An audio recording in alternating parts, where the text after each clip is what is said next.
kita sa Ama, kundi sa pamamagitan ko. Krus ng ating kaligtasan, dapat nating ikarangal sa gisag ng kalayaan at ng muling pagkabuhay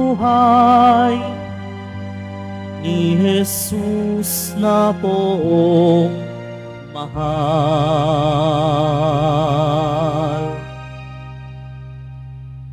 Sa ngalan ng Ama at ng Anak at ng Espiritu Santo, Amen. ang pagpapala ng ating Panginoong Hesukristo, ang pag-ibig ng Diyos Ama, at ang pakikipagkaisa ng Espiritu Santo, naway sumainyong lahat. At sumaiyo rin. Mga kapatid, aminin po muna natin pagsisihan ng ating mga kasalanan upang tayo po'y maging marapat gumanap sa banal na pagdiriwang. Inaamin ko Sa makapangyarihang Diyos at sa inyo mga kapatid, na lubha akong nagkasala sa isip, sa salita, sa gawa, at sa aking pagkukulang. Kaya isinasamo ko sa mahal na Birheng Maria, sa lahat ng mga anghel at mga banal, at sa inyo mga kapatid, na ako'y ipanalangin sa Panginoong ating Diyos. Kaawaan tayo ng makapangyarihang Diyos, patawarin sa ating mga kasalanan, at patnubayan sa buhay na walang hanggan. Amen.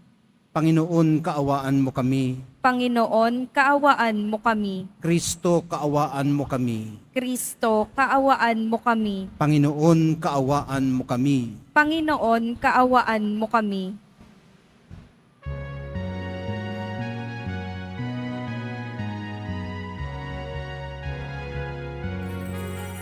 Papuri sa Diyos, papuri sa Diyos, papuri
ng Ama. Ikaw na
sapagkat ikaw lamang ang banal at ang kataas-taasan.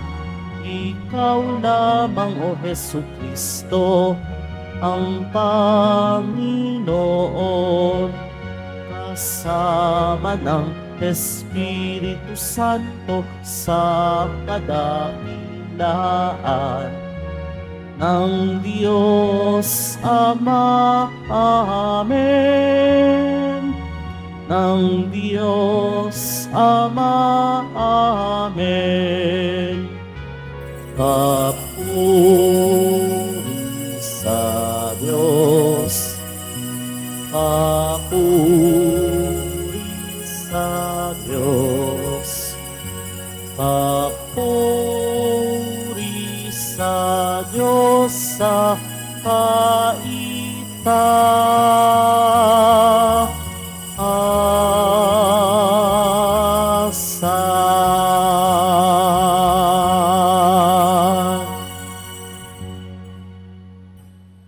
Manalangin tayo. Ama naming makapangyarihan, niloob mong akuin ng iyong anak ang krus at kamatayan upang ang sangkatauhay matubos at mabuhay. Ang pag-ako namin sa krus at kamatayan dito sa lupa, ayon sa diwa ng pagsunod sa iyong loob na ginanap ng iyong anak, ay magpagindapat nawa sa aming magkamit ng lubos na katubusan at pagkabuhay sa iyong piling sa pamamagitan ni Jesucristo kasama ng Espiritu Santo magpasawalang hanggan. Amen. Magsiupo muna ang lahat. Pagbasa mula sa aklat ng mga bilang. Noong mga araw na iyon, nainip ang mga tao sa pasikot-sikot na paglalakbay. Nagreklamo sila kay Moises. Inalis mo ba kami sa Ehipto para patayin sa ilang na ito? Wala kaming makain ni mainom. Sawa na kami sa walang kwentang pagkain ito. Dahil dito, sila'y pinadalahan ng Panginoon ng makamandag na ahas. At sino mang matuka nito ay mamamatay. Kaya lumapit sila kay Moises. Sinabi nila, "Nagkasala kami sa Panginoon at sa iyo. Idalangin mo sa kanyang paalisin ng mga ahas na ito." Dumalangin nga si Moises at ganito ang sagot sa kanya ng Panginoon. "Gumawa ka ng isang ahas na tanso. Ilagay mo iyon sa dulo ng isang tikin, at sino mang matuklaw ng ahas na tumingin doon ay hindi mamamatay." Gayon nga ang ginawa ni Moises. Mula noon, lahat ng matuklaw ng ahas, ngunit tumingin sa ahas na tanso ay hindi mamamatay. Ang salita ng Diyos. Salamat sa Diyos. Hindi nila malilimot ang dakilang gawa ng Diyos. Hindi nila malilimot ang dakilang gawa ng Diyos. Kaya ngayon ay makinig sa turo ko, mga anak. Inyong dinggit o linigin, salita kong binibigkas. Itong aking sasabihin ay bagay na talinghaga. Nangyari pa noong una, kaya ito'y mahiwaga. Hindi nila malilimot ang dakilang gawa ng Diyos. Datapwat noong sila'y lilipuli na ng Diyos. Nagsisi ang karamihat, sa Kanya'y nagbalik loob. Noon nila nagunitang, ang sanggalang nila'y ang Diyos. Ang kataas-taasang Diyos ay kanilang manunubos. Hindi nila malilimot ang dakilang gawa ng Diyos. Kaya't siya ay pinuri ng papuring hindi tapat. pagkat yaoy pakunwarit, balat kayong matatawag. Sa kanilang mga puso, nagahari kataksilan. Hindi sila nagtatapat sa ginawa niyang tipan.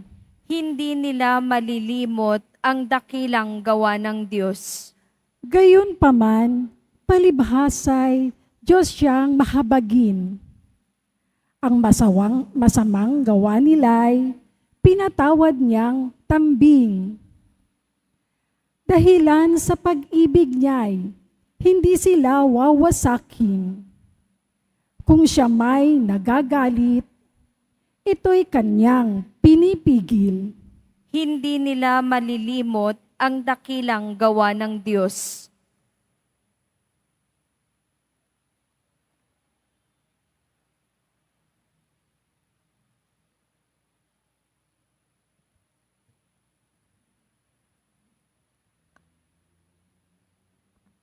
Pagbasa mula sa sulat ni Apostol San Pablo sa mga taga-Pilipos. Si Kristo Jesus, bagamat siya'y Diyos, ay hindi nagpilit na manatiling kapantay ng Diyos. Bagkus, hinubad niya ang lahat ng katangian ng pagka-Diyos.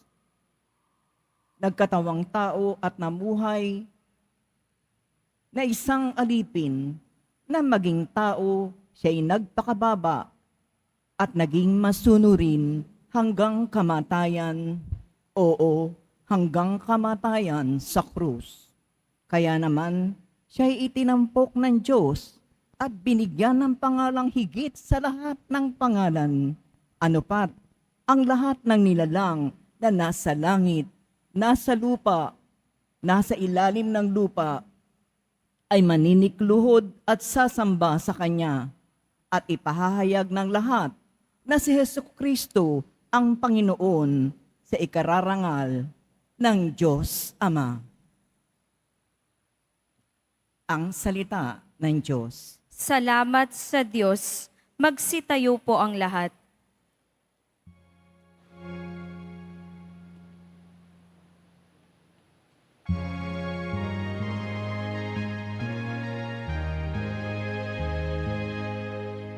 Alleluia, Alleluia, Alleluia, Alleluia.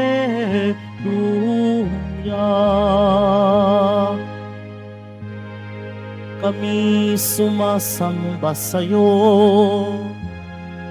at gumagalang sa krus mo na kaligtasan ng mundo. Alleluia, Alleluia, Alleluia, Alleluia.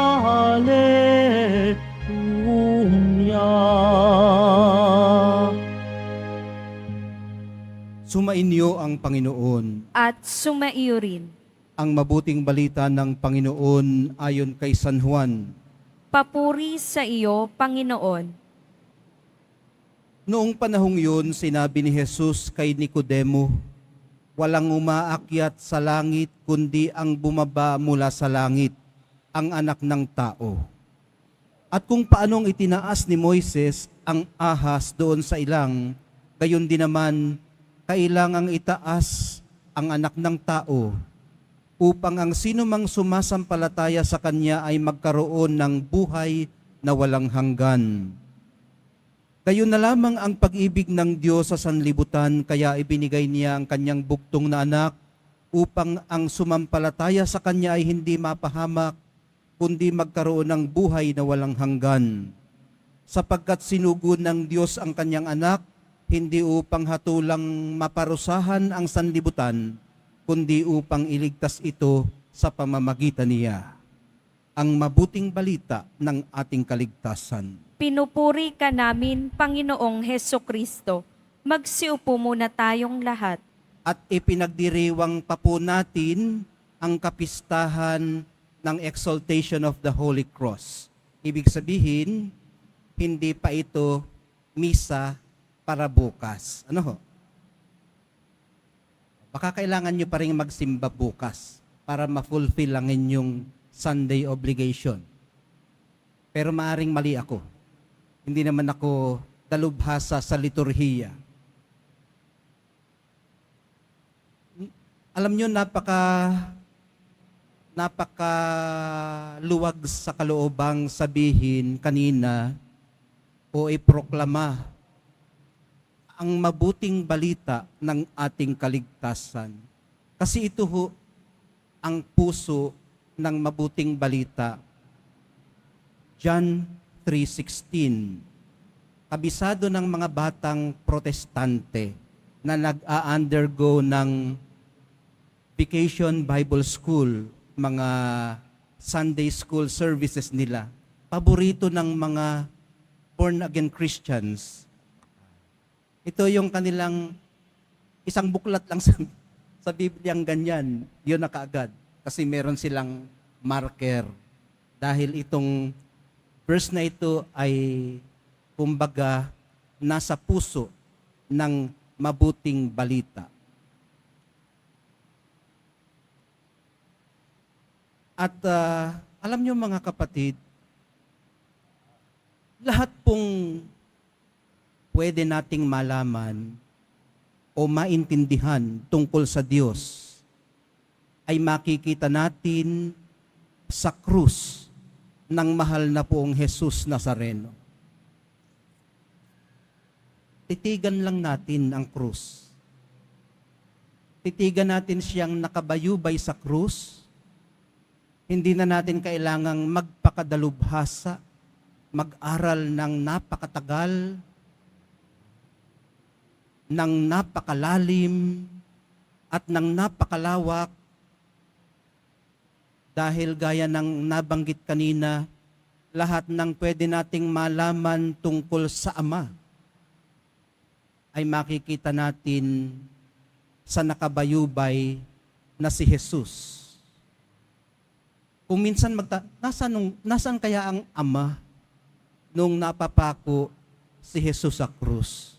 Ay yung Espiritu Santo, nasaan kaya? Ba't wala naman yata doong kalapati? Meron ba kayo nakikitang kalapati doon?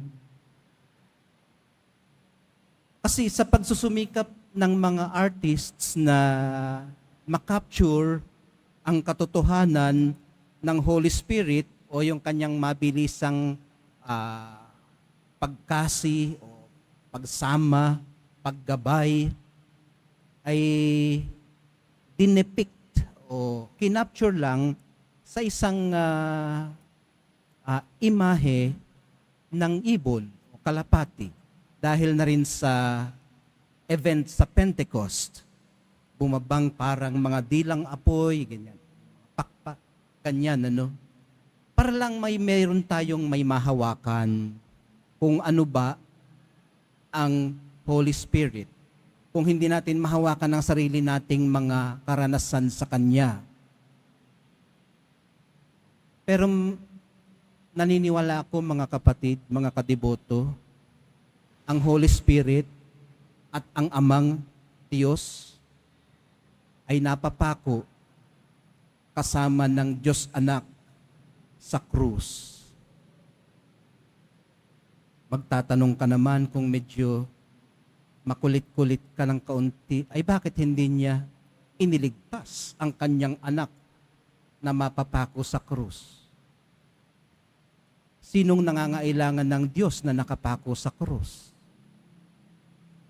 Kinailangan pong mangyari yun, mga kapatid. Kinailangang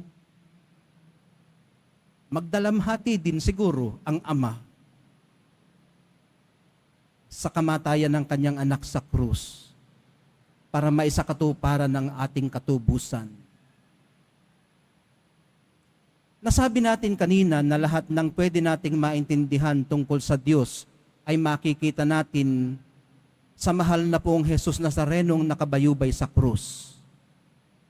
Kasi po, Ito ang kabayaran ng tunay na pagmamahal. Ang lakas ng kahinaan para umusbong ang sambayanang Kristiyano. Ang presensya ng Diyos sa pagdurusa ng tao. Nasaan kaya ang Diyos pag tayo nagdurusa? Kung paanong sinamahan niya ang anak sa krus, kasama natin siya sa ating pagdurusa. Sa krus na kikita natin ang hinagpis na naaangkop bago magtagumpay. Sa krus, naroon ang presensya ng Diyos para sa paghuhugas ng kasalanan. Naroon ang walang pasubaling pag-ibig ng Diyos sa sangkatauhan. At ito po ang ipinagdiriwang natin ngayon. At tuwing Biyernes, kung kailan naganap ang lahat ng ito, maging yung pinakarurok o yung sabihin na natin na minsanan lang nating ipinagdiriwang Biyernes Santo. Kaya po, Biyernes Santo ang tawag natin doon, sa halip na Black Friday, ang tawag natin ay Good Friday, ay dahil po dito, sa tagumpay ng pag-ibig ng Diyos sa sangkatauhan. Pero alam nyo mga kapatid, originally, dinisenyo po ang krus para sa pinakamalupit na pagdurusang pisikal at para sa pinakamatinding kahihiyan, hubot-hubad, ang mga kriminal na ipinapakot, ibinibitin sa krus. Maging ang mahal na poong Jesus Nazareno ay hindi exempted doon.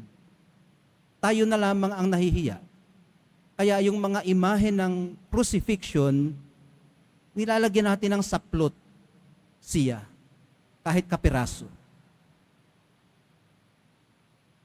Kahiya-hiya po ang mamatay sa krus, lalo na noon, doon. Pero ito po ang tiniis ng mahal na pong Jesus Nazareno para sa ating katubusan. Napakalakas ng epekto ng kahihiyang to sa mga alagad. Kaya karamihan sa kanila ay iniwan siya at nagpangalat na lamang, nagbalikan sa kanilang mga kinasanayang buhay. Hindi nila maintindihang sa kahihiyang iyon, sisilang ang tagumpay sa kasalanan at ang buhay sa kaluwalhatian. Ang naging instrumento po ng kanyang kamatayan, ang krus, ang siya ring naging instrumento ng walang hanggang awa ng Diyos. Dito po nagtagumpay ang bagong buhay. Dito po itinigis ang pagbibigay buhay. Maaring karamihan sa atin ay nakaranas na rin na mapahiya. May mga nagawa tayo halimbawa na pagsisihan man natin ay hindi natin maitama. Dala ng kapusukan halimbawa, dala ng simbuyo ng damdamin, o maging ng isip na malaswa. May mga nahuhuli sa pagtanda. May mga nauulyanin bago mamatay. Nararanasang lahat ang kahiyahiya at pinakamahina sa pagiging tao. Lahat ng agony proper to death ay nararanasan bago mamatay. Kaya nga, dahil hindi tayo komportable sa hirap na yun, o sa pagdurusang iyon, binubeautify natin ang kamatayan. Nilalagyan natin ng kurtina, ilaw, bulaklak, make-up, magandang kasuotan, magandang kahon, magandang paglalagyan, magandang awitan. Dahil lahat ng kamatayan,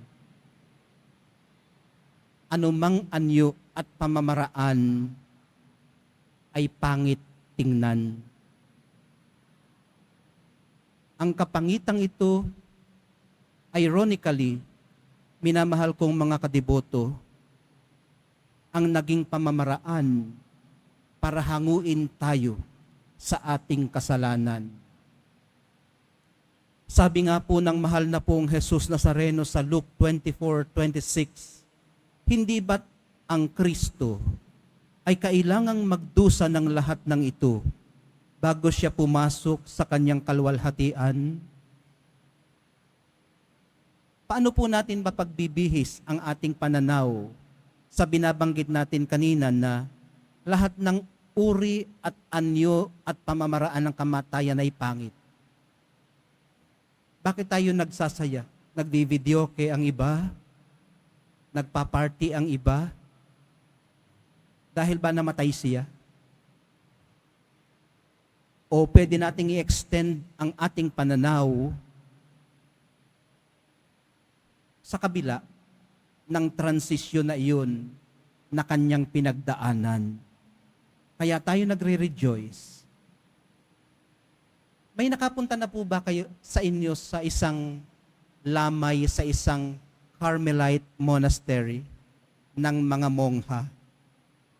Alam nyo, kung kayo ay nakaranas ng makipulaw o makidalo sa isang paglalamay ng isang monghang namatay, mapapansin ninyo sa mga sisters niya, walang may malungkot na mukha. Hindi dahil namatay na yung kanilang sister, kundi dahil ipinagdiriwang nila ang pagpasok ng kanilang sister sa fullness of life. Kaya siguro sa ganitong paraan natin pwedeng tingnan yung mga pagsasaya, yung mga pag-beautify, yung mga pagbibihis.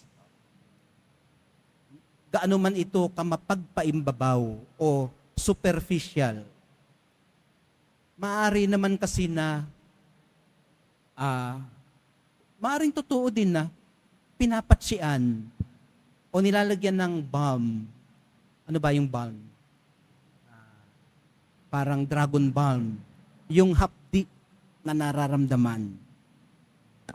Pero siguro'y kinakailangan din yun para makaagwanta ng kaunti sa pinagdadaanan. Ganun pa man, mabuti rin kung makapag-grieve tayo sa tamang paraan.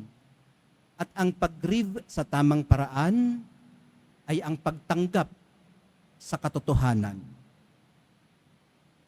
Patay na. Tanggapin na patay na.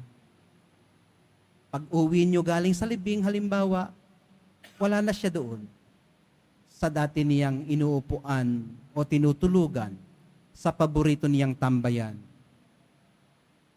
At yung ating grief, mga kapatid, ialay natin pabalik sa Kanya, sa mahal na poong Jesus Nazareno. Kasi mayroon siyang napakalawak na puso para i-accommodate ang ating pagdadalamhati. Hindi lang po kasi mga braso, dibdib, at balikat ang nahatak ng husto sa mahal na poong Jesus Nazareno sa pagkabayubay niya sa krus. Nahatak din po ng husto ang kanyang puso na nagbigay puwang naman para lalo na ma-accommodate ang pag-unawa, ang kagandahang loob, at ang pagpapatawad.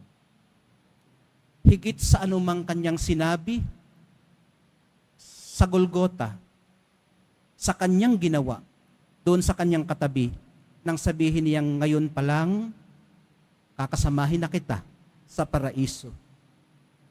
Doon po na-capture lahat yung pag-unawa, kagandahang loob, at pagpapatawad sa pamamagitan ng kanyang ginawa, higit pa sa kanyang mga sinabi.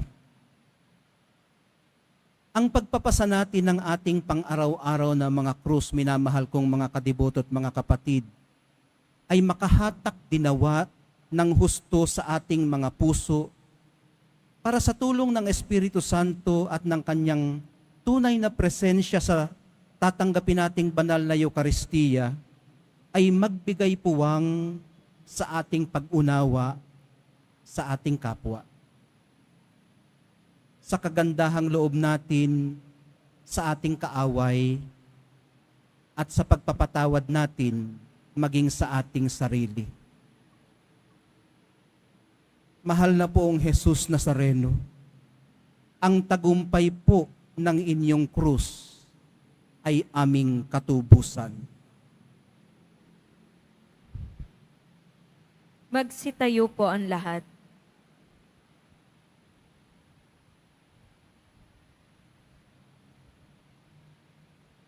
Sabay-sabay po tayo. Sumasampalataya ako sa Diyos Amang makapangyarihan sa lahat na may gawa ng langit at lupa. Sumasampalataya ako kay Hesukristo, iisang anak ng Diyos, Panginoon nating lahat. Nagkatawang tao siya lalang ng Espiritu Santo, ipinanganak ni Santa Mariang Birhen, pinagpakasakit ni Poncio Pilato, ipinako sa krus na matay inilibing, nanaog sa kinaroroonan ng mga yumao. Nang may ikatlong araw na buhay na maguli, umakyat sa langit, naluluklok sa kanan ng Diyos Amang makapangyarihan sa lahat. Doon magmumulang paririto at huhukom sa nangabubuhay at nangamatay na tao. Sumasampalataya naman ako sa Diyos Espiritu Santo, sa banal na simbahang katolika, sa kasamahan ng mga banal, sa kapatawaran ng mga kasalanan, sa pagkabuhay na muli ng nangamatay na tao, at sa buhay na walang hanggan. Amen. Minamahal kong mga kapatid, manalangin po tayo sa Diyos Ama na nagmahal ng labis sa mundo, kaya't ibinigay ang kanyang bugtong na anak upang mamatay sa krus para sa atin. Sa bawat panalangin ng atin pong tugon, sa pamamagitan ng kapangyarihan ng krus, dinggin mo kami, O Panginoon. Sa pamamagitan ng kapangyarihan ng krus, dinggin mo kami, O Panginoon. Ang simbahan sa lupa, naway magpatuloy sa paglaban patungo sa tagumpay, sa ilalim ng bandila ng krus. Manalangin tayo. Sa pamamagitan ng kapangyarihan ng krus, dinggin mo kami, O Panginoon. Ang mga mamamayan ng ibang bansa at kultura, naway makatagpo ng kalayaan at kapayapaan sa pamamagitan ni Jesucristong itinaas ng Diyos. Manalangin tayo. Sa pamamagitan ng kapangyarihan ng krus, dinggin mo kami, O Panginoon. Ang mga nangangailangan ng habag at pagpapatawad ng Diyos, naway makatagpo ng pag-asa sa krus ni Kristo bilang daan sa kapayapaan at pagkakasundo. Manalangin tayo. Sa pamamagitan ng kapangyarihan ng krus, dinggin mo kami, O Panginoon. Ang mga may sakit, naway makita sa krus ni Kristo ang pag-asa sa lubos na paggaling at panunumbalik ng kalusugan. Manalangin tayo. Sa pamamagitan ng kapangyarihan ng krus, dinggin mo kami, O Panginoon. Ang mga nahihimlay kay Kristo, naway mapatawad sa kanilang mga kasalanan sa pamamagitan ng dugo ng sakripisyo ni Kristo. Manalangin tayo. Sa pamamagitan ng kapangyarihan ng krus, dinggin mo kami, O Panginoon. Sa ilang sandali ng katahimikan ng ating puso, ibulong natin sa Nazareno lahat ng mga kailangan nating unawain, patawarin, at ipanalangin.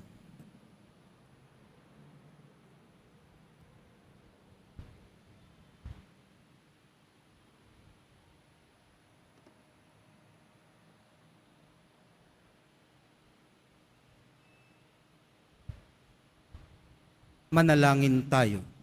Sa pamamagitan ng kapangyarihan ng krus, dinggin mo kami, O Panginoon. Ama naming mapagmahal, nasa krus ang aming pag-asa sa buhay na ito at sa kabila. Ipagkaloob mo ang aming mga kahilingan habang nagpupuri kami sa iyo dahil sa iyong mga awa sa pamamagitan ni Kristo na aming Panginoon. Amen. Magsiupo ang lahat.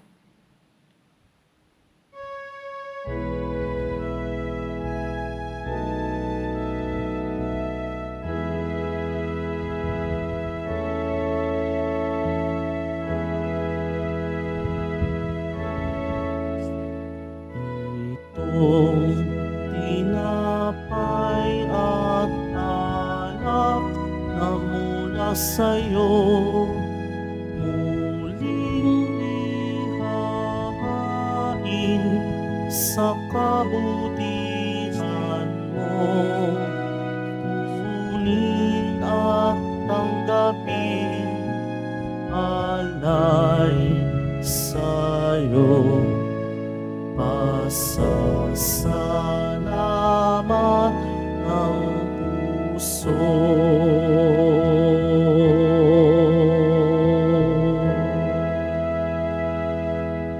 Magsitayo na po ang lahat. Halina't manalangin mga kapatid upang itong ating paghahain ay kalugdan ng Diyos Amang makapangyarihan.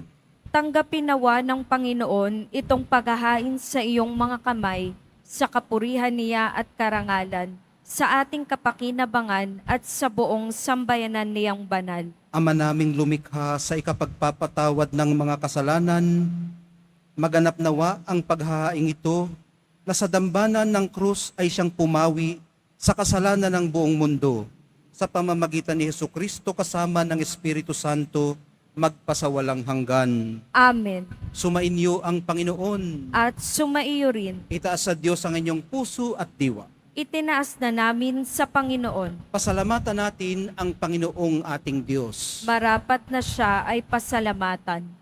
Ama naming makapangyarihan, tunay ngang marapat na ikaw ay aming pasalamatan, iyong ipinasyang sa kahoy na krus, ang sangkatauhay tubusin ni Jesus. Sa punong kahoy nagkapuwang ang kamatayan, sa kahoy na krus itinanghal ang pagkabuhay. Sa punong kahoy na naig ang sumuway sa iyo, sa kahoy na krus siya'y nadaig ng masunuring anak mo. Kaya kaisa ng mga anghel na nagsisiawit ng papuri sa iyo, nang walang humpay sa kalangitan, kami nagbubunyi sa iyong kadakilaan.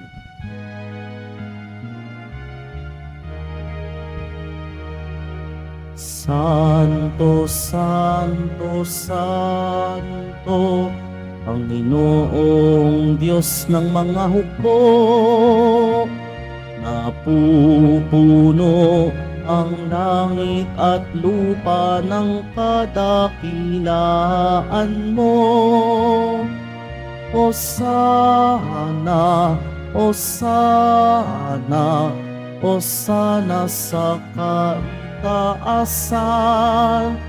Hosana, Hosana, Hosana sa kaitaasan.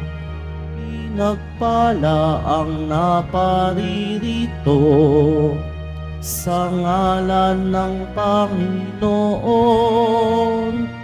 Hosana, Hosana, Hosana sa kaitaasan.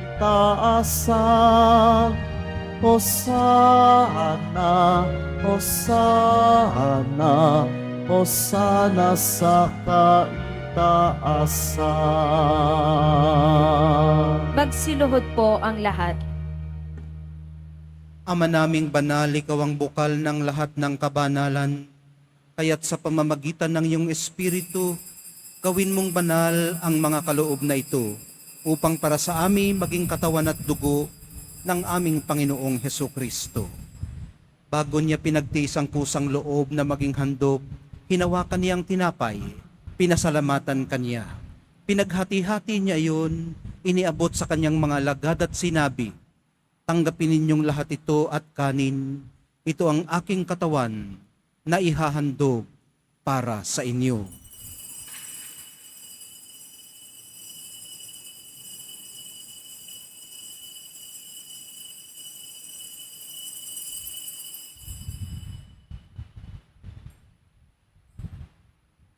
Gayon din naman nung matapos ang hapunan, hinawakan niya ang kalis. Muli kanyang pinasalamatan. Iniabot niya ang kalis sa kanyang mga alagad at sinabi, "Tanggapin ninyong lahat ito at inumin. Ito ang kalis ng aking dugo, ng bago at walang hanggang tipan. Ang aking dugo na ibubuhos para sa inyo at para sa lahat, sa ikapagpapatawad ng mga kasalanan. Gawin ninyo ito sa pag-alaala sa akin."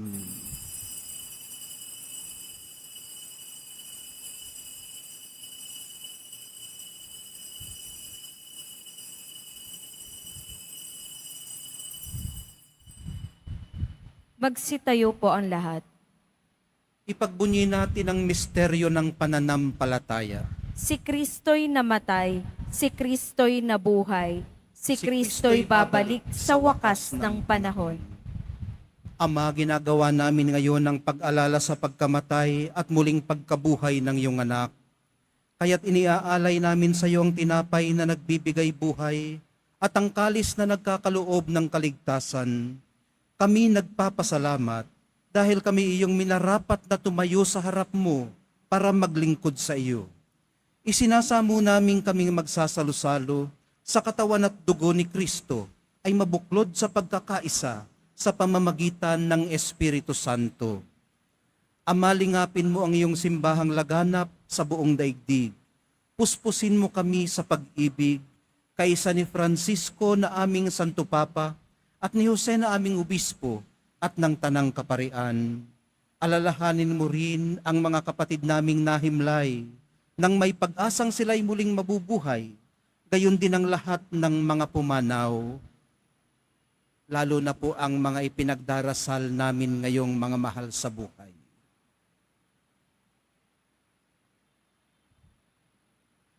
Kaawaan mo silang lahat at patuloyin sa iyong kaliwanagan. Kaawaan mo't pagindapatin kaming lahat na makasalo sa iyong buhay na walang wakas, kaysa ng mahal na Birheng Maria na ina ng Diyos, ng kabiyak ng puso niyang si San Jose, kaysa ng mga apostol ni San Juan Bautista, at ng lahat ng mga banal na namuhay dito sa daigdig ng kalugod-lugod sa iyo. May pagdiwang nawa namin ang pagpupuri sa ikararangal mo sa pamamagitan ng iyong anak na aming Panginoong Heso Kristo. Sa pamamagitan ni Kristo, kasama niya at sa Kanya, ang lahat ng parangal at papuri ay sa iyo, Diyos Amang makapangyarihan, kasama ng Espiritu Santo, magpasawalang hanggan. Amen. Amen. Amen. Amen. Amen. Amen.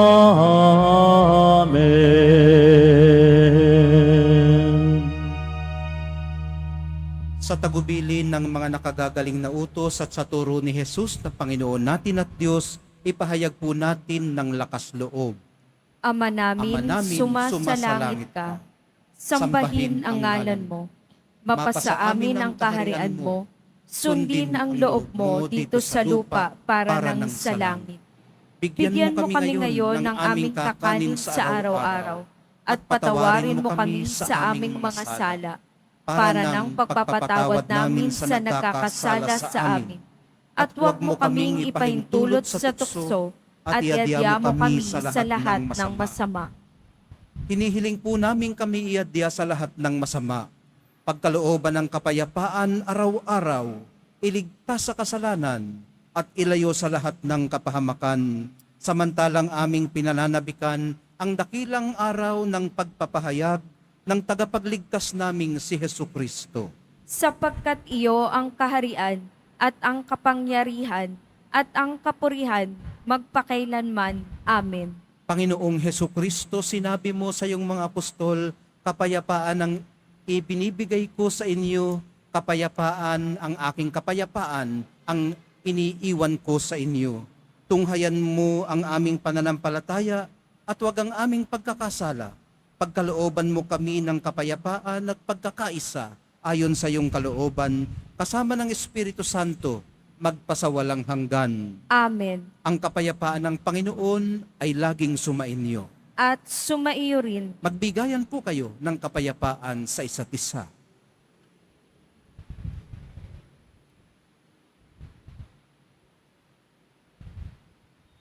Kordero ng Diyos na nag-aalis ng mga kasalanan ng sanlibutan, maawa ka sa amin. Kordero ng Diyos na nag-aalis ng mga kasalanan ng sanlibutan, maawa ka sa amin. Kordero ng Diyos na nag-aalis ng mga kasalanan ng sanlibutan, ipagkaloob mo sa amin ang kapayapaan. Magsiluhod po ang lahat. Ito ang kordero ng Diyos. Ito ang nag-aalis ng kasalanan ng sanlibutan. Mapapalad ang mga inaanyayahan sa piging ng kordero. Panginoon, hindi hindi ako karapat-dapat na na magpatuloy magpatuloy sa sa iyo. Ngunit sa isang salita mo lamang ay gagaling na ako.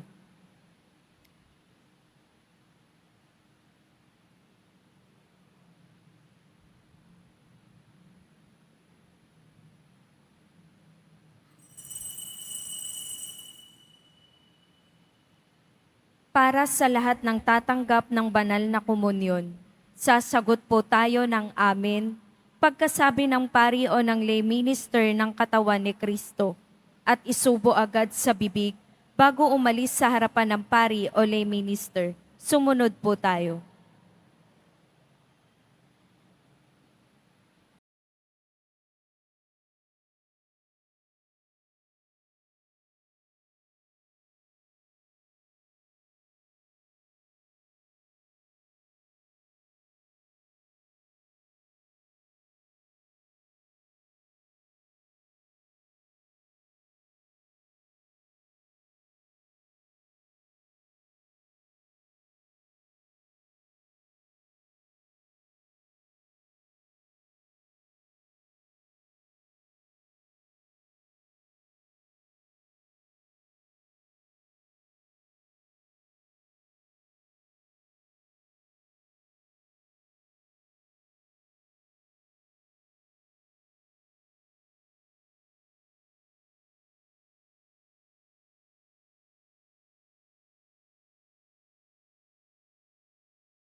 Tayo na po ang lahat. Manalangin tayo.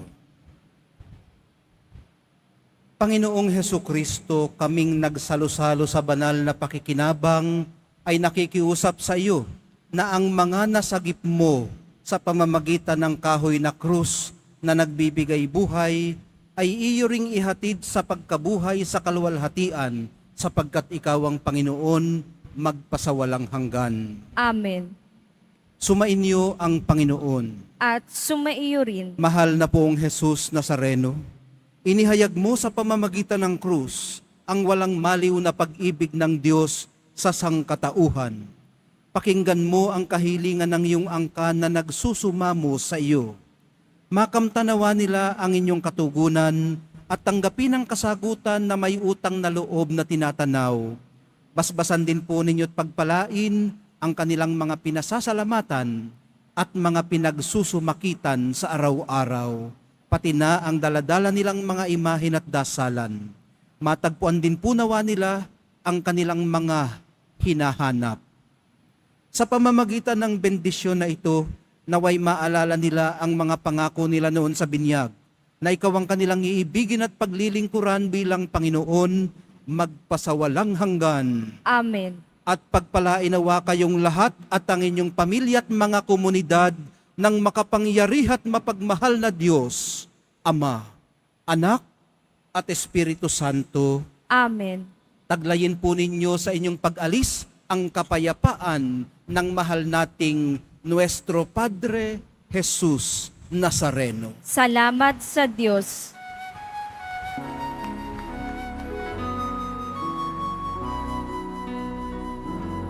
Nuestro Padre Jesus Nazareno, sinasamba ka namin. Pinipintuho ka namin. Aral mo ang aming buhay at kaligtasan. Nuestro Padre Jesus Nazareno, iligtas mo kami sa kasalanan. Ang krus mong kinamatayan ay sagisag ng aming kaligtasan. Nuestro Padre Jesus Nazareno, dinarangal ka namin. Nuestro Padre Jesus Nazareno, nilulwalhati ka namin. Nuestro Padre Jesus Nazareno, dinarangal ka namin. Nuestro Padre Jesus Nazareno, nilulwalhati ka namin.